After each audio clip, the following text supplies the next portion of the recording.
Welcome to the Greek Connection podcast. Today we have a special guest, Angelo Tsarouchas. Welcome.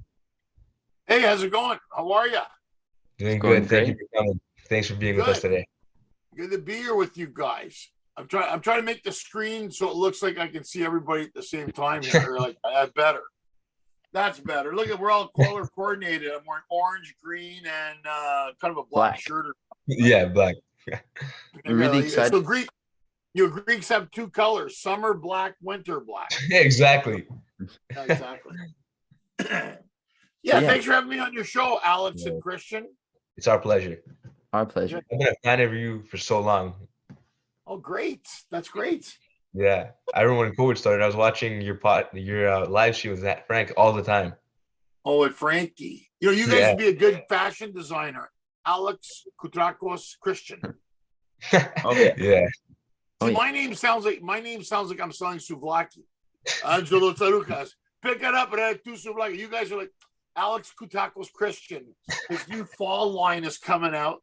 We have the tzatziki blend line. It's awesome. It's so good. So good.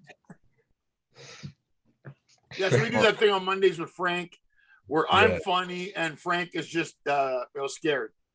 It's really good. You're really good podcast. It's amazing. Yeah. Anyways. All right. So getting into our first question, what Sure. got you into comedy in the first place? Look, if you grew up in a Greek family, back in the days before there was child services and other things, there's a good chance you could have been a comedian. So I like, as a younger age, I always loved watching stand-up comedy. I watched guys on TV. Old comedians growing up, I watched like Red Fox and Rodney Dangerfield and George Carlin and Richard Pryor and Sam Kinison, Hadi Klin, a Greek comedian. It was really funny because of his stuff. Psaltis, Vagos. So our parents used to take us to those after church at the community center in Ottawa. We go see those Greek movies. Mm-hmm. And all we did was beat the shit out of all the other kids. And we had problems. We were emotionally unstable. But then school, I kept in class. I was always joking around a bit, and then one day the teacher said to me, true story, my friend just reminded me, the teacher said, Mr. Tsarouchas, come to the front of the class and do your little routine for us. She thought it was going to deter me. And I went up there and did 15 minutes. Oh, wow. And I went back, sat down. She looked at me. She goes, okay. She goes, I did it so you would stop. And all I did was give you. That was my first live show was in my classroom. That was my first live show in front of all the kids. I must have been in the 10th or 11th grade. And then we had a variety show called V6 Variety. And I went up. I did some of Rodney Dangerfield's material, and I wrote some of my own material in the high school. So it really started in high school. And I knew in high school I wanted to be a comic, and here I am, all these years later. And that's amazing. Yeah. So And certainly, before you say that, and certainly the apple doesn't fall that far from the tree, if we can assume so. Greeks, we like to be comedic. If you look at like our history, so many jokes, so many like metaphors, and as we see with you, like stuff comes back. Mm-hmm. Well, we heard it our whole lives. Yeah. So, that's why when I did during the pandemic, all that material I did about Greek sayings translated and renting a car in Greece, all that stuff, I kind of started a trend, and I've been told that. Yeah. That these other, I was going to Greece, and the comics were seeing we're talking in the millions. That one bit I do about renting a car in Greece is like 13 million views. Oh yeah, we saw that too. And we're a small audience. We're a small audience, Greeks. We're not like Russell Peters has the Indian, Chinese, Joe Coy is a Filipino. There's not that many Greek. What is there in the world? Greeks, maybe 25, 30 million, maybe, and the whole world. But we're a mighty force. We're mighty. Exactly. We are. We're not that big of a culture, but if you spot one of us, you can tell they're Greek. You can tell. But that's what it was. So it's like I worked at my dad's restaurant. I made fun of the customers, and my brother and sister were funny too. We always found weird things funny. Yeah. Like we look at kids in church and like he's weird. What's wrong with Yeah. him? You know, we were just like that. We were like, but my mom's funny because my mom's from Lesbos. So the Nishotes, the islanders, tell me my dad's from Sparty. Oh wow. They don't laugh; they just kill shit. Yeah. It's just like, you know, Tilas, you Tilas. You know, my dad was tough guy, tough Spartan guy, but he kind of had a weird sense of humor. Mom had the humor. My mother's the one we tell jokes to, and you know, we would tell my mom dirty jokes, and she'd laugh. She didn't care. She was always like encouraging us. And my dad was like, okay, do your jokes, but come and open the restaurant. Wow. Everything with my dad was business, freaking business. You know, so it's good today because I took my dad's business acumen and my mom's humor and made it a career. Oh wow, it's good. So You put them. I just thought of that now talking to you guys. Alex Kutakos Christian. I want a shirt from you guys. That's what's gonna happen. I want to get the new Alex Kutakos Christian shirt. We're gonna get you one with it. Yeah. We're making a line. You're gonna make a line, man. You should. So on to our second question. Right, yes. How did you break into the scene? Hard work. I went broke. I moved to Toronto. I had a beat up car, $900. I took every side job I could get. I worked at the Toronto Sun delivering papers. I worked for Deadline Delivery in Toronto. I flipped burgers for a minute at Harry's Burgers in Scarborough. I did telephone sales for the Globe and Mail. I mail prostituted also. Let's not talk about that. About that. And no, but I did every job. Then I was going to a place called Yuck Yucks in Toronto. I started in Ottawa, the Yuck Yucks, and I would try to get any spot. And then what happened, I had a beat up car, but I kept it running. A lot of comedians didn't have cars. So the agent would say, hey, well, you want to go to Woodstock, Ontario? You want to go to Ajax? You want to go to Oshawa? You want to go to Hamilton? I'll give you this much plus a little bit of gas money. So I'd take the comics with me. So I'd pick them up and drop them off.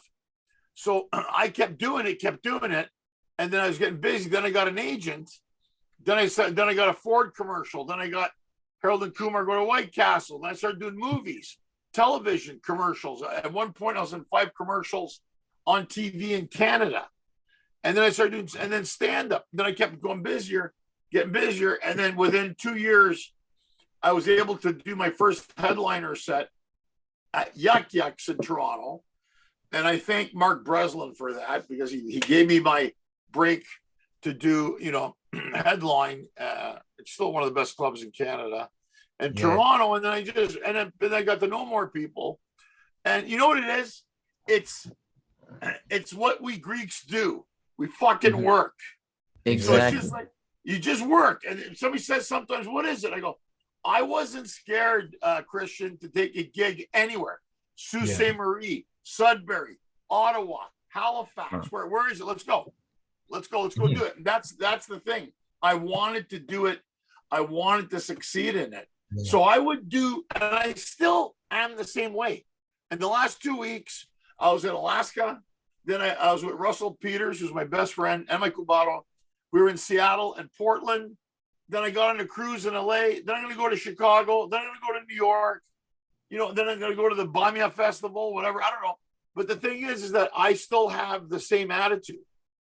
And that's the thing. You gotta want it, and people always ask you. I keep trying to think of new material. I'm on top of that. You have to nowadays. You're in a self business, so you have to hustle. Yeah. And I think a lot of people think if you're waiting around for people to do stuff for you, it's not going to happen. Exactly. It doesn't matter what you do. I don't care. Forget comedy. Anything you do. If you wait for people, I'm a Petty Manny's. They're I was busy. No, I don't wait. I do. Exactly. You have to be the change. And you have to have that passion. Right. For you, like you were saying, you had job to job. It was that passion for you. You wanted to succeed your dream. Right, because I knew I needed to pay my bills. Yeah. In order to do what I love to do, guys, I had to pay my bills. I rented an apartment. We need gas, we need food. Those are the essentials. So I said, okay, I'm going to work hard this, and then I'm going to go and then start doing comedy. And I worked with guys that were better than me. And that's how you get better. I watched these guys: Derek Edwards, Mike Wilmot, Tim Nutt, Lou Dinos, Wayne Fleming, Mark Walker, Darren Frost, tons of them, Rick Mercer, Rick Curry. I mean, I can go on and on. There's so much great comedy and talent in Canada. Brett Butt, Jerry D, a friend of mine, all those guys you see on TV now. I work with those guys. And I said, okay, if I'm going to get better, I'm going to work with these guys. And when I did my first headlining weekend, I got Russell, who was a killer. I said, you got to go on before me. And everybody's going, no. I said, no, I want to. I want to bring up my game. And I brought Derek Edwards, I brought Mike Wilmot, Glenn Foster, Russell Peters, John Paul. It was a killer lineup, Ron Jossel. And I wanted the best guys. Because you could put the weaker guys on to look good. No. Because we're Greek, we do things the hard way. I wanted the best guys on the show so I could do better, to show them I belong with them. Yeah. And that's what I did. And that's what it is. Because the guy said to me, "Are you sure you want to put all those guys on?" I said, "Yeah, I do. But they're all good. Yeah, I want the good guys on. Tim Nutt, all those guys. Those guys were killers. Like, these guys were great. Pete Zedlacker. I can give you names in Canada. Deborah DeGiovanni. These guys are all killers. That's who I want on the show. Bring it. Yeah. Bring it, man. That's it. But that's how I felt I was going to get better. That's amazing. You go to, when you do a festival like Just for Laughs or Halifax Comedy Festival, Winnipeg, whatever, London. The thing is, you want to be able to work. You want to challenge yourself. And I think what happens in life, guys, we don't challenge ourselves enough. No, so you say, well, this is easy. Okay, now what? So I think for me, it's like, I know I can do this. Let's push it, man. Let's push it and see what happens. Exactly. People should push themselves their limit farther than their limit each time. Bravo. And I did, but it was self-imposed, because I could have taken the easier way out and say, I'll put one or two good guys on, put the rest of them. No. Bring it. Exactly. I want to work with the best. I want to work with those guys. Play hard, work even harder. Yeah. And you have the Spartan mindset too, right, Angelo? That's right. Yeah, I do. And I mean, the thing is, don't fear anything. Exactly. Come and fucking get it, man. Exactly. I mean, don't fear it. And that's why I said sometimes. And if you fail, you fail. It's okay. Pick up and go again. I mean, if you want to be in the entertainment business, guys, you're going to hear the word no a lot. Yep. Can't do this. Can't do that. I auditioned for the original Big Fat Greek Wedding. They said I didn't look Greek enough. Wow. I made a joke about it. I go, look at me. I'm big, I'm fat, I'm Greek. I'm 3 words in the title. So I made a joke about it because they always think I'm from the Midwest, right? They don't think I'm Greek. They're like, you got green eyes. You look like a corn-fed guy from St. Louis, Missouri. And what are we talking about? I'm a Greek boy from Canada? No. So moving on to our next question. What's a really funny story that you have from one of your shows? Okay, I was doing with our friend Frank Spadone. I was doing shows with Frank Spadone and another comedian called Manolis Zondanos. You got to get him on, dude. Manolis. He goes to Kalamata every summer and doesn't speak Greek. Wow. Don't ask. I don't know. So, but I love the guy. He's a brother. So this is years ago. Niagara Falls, Yuck Yucks. There's a couple of cute girls in the front row. So that Sicilian Kiss, the shooters. So they buy me Sicilian. So I'm trying to be cool, right? I'm trying to impress them. So I take the little shooter. I go, salute, and shoot it back, and it goes down the wrong hole. Oh, no. I'm like, I'm really choking. And I'm like, oh my God, he's so funny. Oh my God, he's like Chris Farley. I'm like, a fucking dime putana. What do you mean?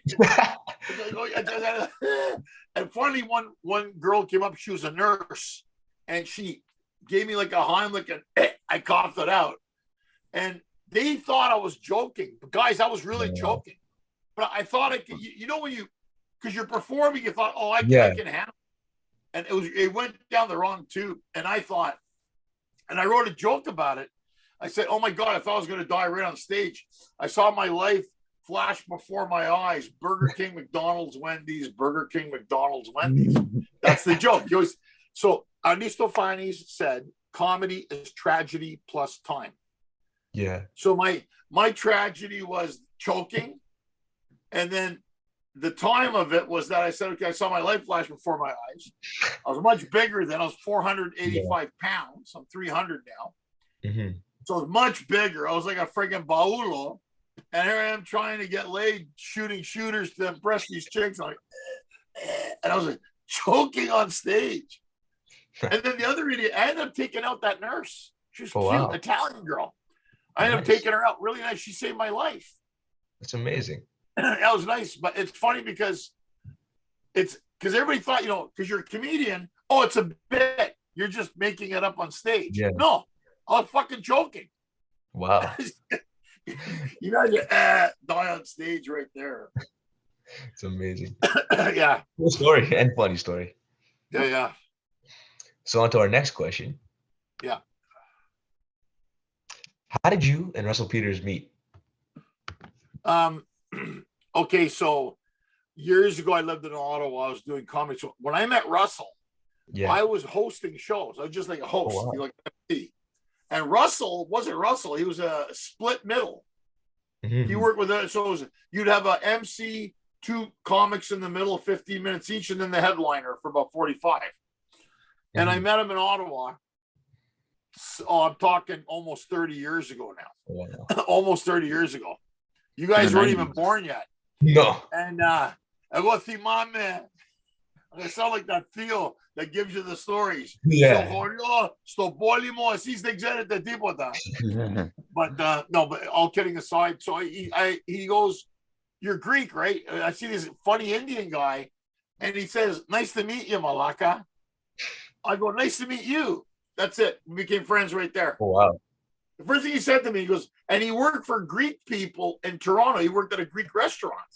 Mm. So he had this thing, and we hung out all weekend, and then we just became friends. And he's like, when I got married, he was my best man. I was just with him on the weekend. We did, we did shows in, Seattle and Portland, and I saw his career take off. I did 2 world tours with him. I mean, he's awesome. A superstar, super guy. He's my brother, love the guy. He's done super uber well, and like Russell says to me, he goes, Ange, you've done great. I mean, you can't measure your success because audiences vary, mm-hmm. So when we do stuff together, it's always fun, but he speaks more Greek than he lets on. Wow. Because he's learned all the words from me. People go, how the hell does Russell know all his Greek words? I go, because 30 years. He'll ask me, what's this? What's that? Yeah. So it's funny, but that's how we met. And we've been, it's been a great friendship. We've been friends. I may not see him every day, but whenever I see him, we pick up where we leave, off from. And he lives close to me in LA, so I go hang out with him when I can. But sometimes we're on the road, so you don't see in our business. You may not see somebody for 3, 6, 9 months. You never know. No, So on to the LA topic. Why did you end up moving to LA? Well, I did a festival you've heard of called Just for Laughs. And I did this festival. And then what happened, I was living in London at the time. So I did Just for Laughs. And then I was going to London for 3 weeks. I ended up staying for 2 years. I lived with a woman in South Kensington. This hot Korean woman I lived with there. And then I was doing shows. And I came back into the festival. I went back to do the Edinburgh Festival, which is the biggest fringe festival in the world. I did that. And then people at CBS saw me at the festival, and they said they wanted me to go talk to them. And they were thinking about me for a sitcom. So I figured this was my calling to go to LA, So I went, and then I went back to Toronto. And I decided I got to get my visa. I need to, in order to work in the States. So I got my O1 visa, outstanding 1 visa. And I ended up going to LA. Oh, wow. I was going to stay 3 years. Ironically, Russell moved down the same time we all moved. We didn't plan it that way. We moved at the same time. And then what happened? I was about to leave. Then I got a Showtime special, which I taped for Showtime America. I got a movie called Fred and Vinny, which was a cult favorite. It won a bunch of festivals. And I met my now wife. Oh, wow. So awesome. You know, it was like the three things. And I thought, well, I was gonna go back to either go back to Toronto or go back to London, England. But then, you know, when it's you know the way Greeks are. It's got the aching, and I got the sign, and I'm on the sign. I thought I'm doing a movie, a Showtime special, and I met the woman I'm gonna marry. So everything happens for a reason. And is your wife in show business as well? Yeah, she was. My wife worked at CBS. She was in production at CBS. Oh, wow. And she worked with Jay Moore, and she's a writer and producer. She did that, and then we met, and then, you know, we have our daughter now. So now she manages my stuff now. Oh, wow, that's amazing. And we have a daughter, and it's great. Yeah. So that's we kept keeping it in the family. Why go outside of it? And is she funny like you, your daughter? Yes. It's funny. She said something the other day, and I said, "Oh, I'm screwed." She comes up, she goes, "I've had her introduce me on a show," and she said to me the other day, she goes, "Daddy, I stepped on a piece of cereal in the kitchen. Does that make me a serial killer?" It's funny. That is funny. And I told Russell, "Goes, did you write that?" "No, no, my daughter did it." "Well, she's funnier than you." She probably. So she's got a comedic mind, very much, but she loves it. She's going to an art school now, so she's in acting, and she likes comedy, and she likes dance. You know, she's into it, but she's been exposed to it her whole. She's only 10, but she's exposed to it since a baby. Everybody she's met, shows. I mean, she's been exposed to that world. She comes and sees my shows sometimes. So yeah, that's great. You know. Yeah. So on to our next question. Yeah. What's your favorite part about Greek comedy? Favorite part of Greek comedy? Yeah. Well, it's just the stories. The stories are funny. You know, think. What do you think of Greek? Pascha, Christmas, baptism, funeral, wedding, birthdays, kubati. I mean, there's. It's the stories. The thing about Greek comedy is that Greek comedy. Think about it. When you look at the world of theater and drama, we created it. You know, the Greeks, and I think what I find with Greeks, they love the stories. Yes. You know, and we all have stories. We all have stories, guys. And with the Greeks, it's funny because it's like that story about renting a car in Greece, or the story about going to a wedding, or calling my mom, or growing up in the neighborhood where all the other kids weren't Greek and we were Greek, and they go, those are all true stories. And now we can look at it and laugh at it now, because it's like something we can look and laugh at it now, because it's like, so I always tell people, if I need new material, I'll call my mom. And my mom tells me everything. Oh, your sister's doing this, your brother, your Thea's being a bitch, this and that. Theo's got this, and there's a million things going on. I mean, as an example, I'm not saying exactly that, but I just think it's funny. You know, and I think that's what makes it funny for us, is the stories. Yeah. The Greeks are great storytellers. Oh yeah. It's amazing. Like life experience, we see it as a funny thing. Yeah. I mean, how many times have you guys gone to someone's house for Easter, or you've gone to, let's say, you go to a wedding, even a funeral? You know, the drama. You know, one woman, I was at a funeral, was crying. She's crying. We didn't know who she was.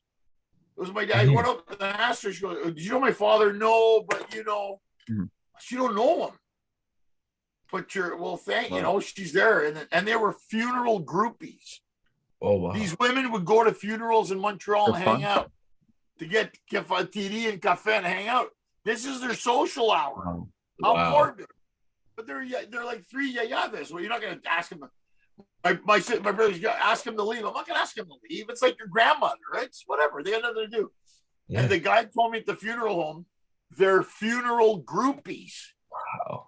They hang out at fucking funerals. Wow. That's Disgusting. funny though. That is Yeah, funny. It sounds morbid. I thought I'm intrigued by it now.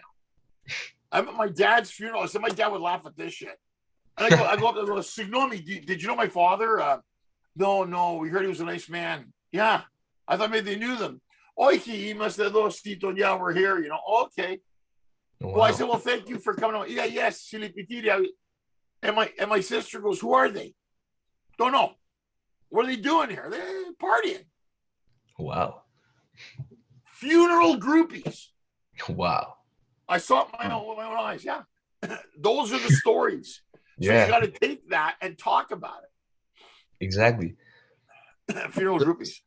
So the funeral groupies like to tour at the funerals. So where's your favorite place to tour? Like on comedic shows? I've been lucky. So lately I've been lucky because I've actually been able to tour the whole world. I've gone around the world 5, 6, 7 times, maybe. Like Australia, massive Greek population. Biggest Greek population outside of Greece is in Melbourne, Australia. Wow. Fucking love that place. I do 13, 14 sold out shows there. Amazing. Sydney, Cape Town, South Africa. Some of the most beautiful people in the world. Love that place. And then I was in Dubai. Did all the Middle East. Lebanon. And then last year, Lebanon. I did Cyprus for the first time. Loved Kipro. Beautiful, beautiful place. Cyprus. I did 5 shows in Greece. Thessaloniki, Patra, Athens, Heraklion, and Radino. Paris, Dusseldorf, Stuttgart, Germany. London, England. Edinburgh, Scotland. Belfast, Northern Ireland. Cork, Ireland.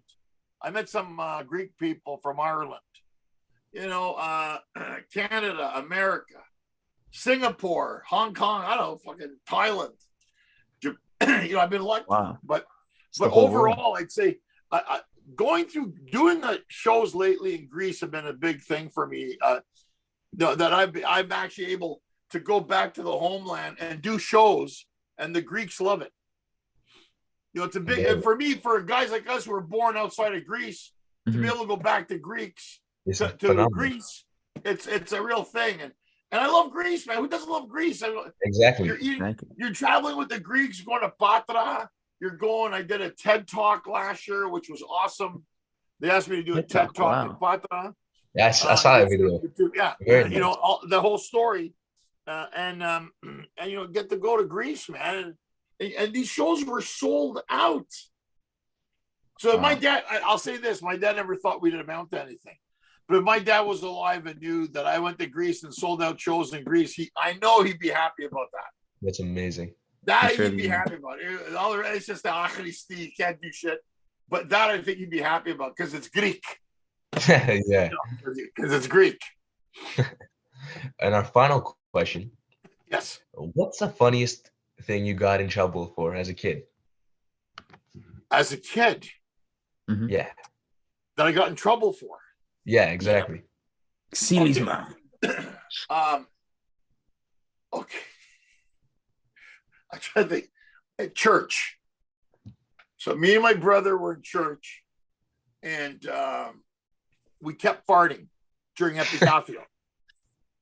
And my mom's like looking over, and we're acting like it wasn't us.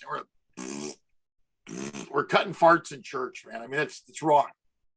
And my mom's looking, and my mom's giving us that look like it better not be you guys. And you see, and then the order is going through the church, right? And people, and we start laughing. And the papa came, says, Tsarouchas brothers, exo. Oh, no. The old guy, Father Rampas, I love the man, but we're blowing out chunks in church. Like, I mean, and we thought it was funny because it was funny. But Greeks, Seftila, my mother, Stamata.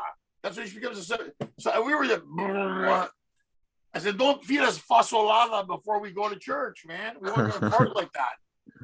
So the whole thing. So I remember that just farting in church, and believe it or not, when she told my dad, and we thought we'd get in trouble from the old man, he thought it was hilarious. I go, of everything he would find funny, he found us, laying out fasolava bombs in church. He thought that was hilarious. Yeah. So that's probably the funniest thing we've ever done. Me and my brother, funniest thing we've ever done that we got in trouble for. It's got to be that for sure. Yeah. I'm a pretty big fan of fasolada. I'm not gonna lie. I like it too. See, a lot of Greek food gives you gas, right? Yeah. Even fuck yes is good. I love fuck yes, but man, fuck yes. Fuck yes. Fuck I yes. did that video. Remember, I did that video on the ship where I made the chef say fuck yes. Fuck yes is real. In Greek, this is fuck yes. Fuck yes. And the guy's looking at it and people are going, but how do you say it? See, those are the things that are funny. Fuck yes. Those things. I mean, I still think I laugh at those things. I think it's hilarious. Yeah. So, anyways, thank you, Angelo, for coming on. It's been a pleasure of ours. My pleasure, guys. My pleasure.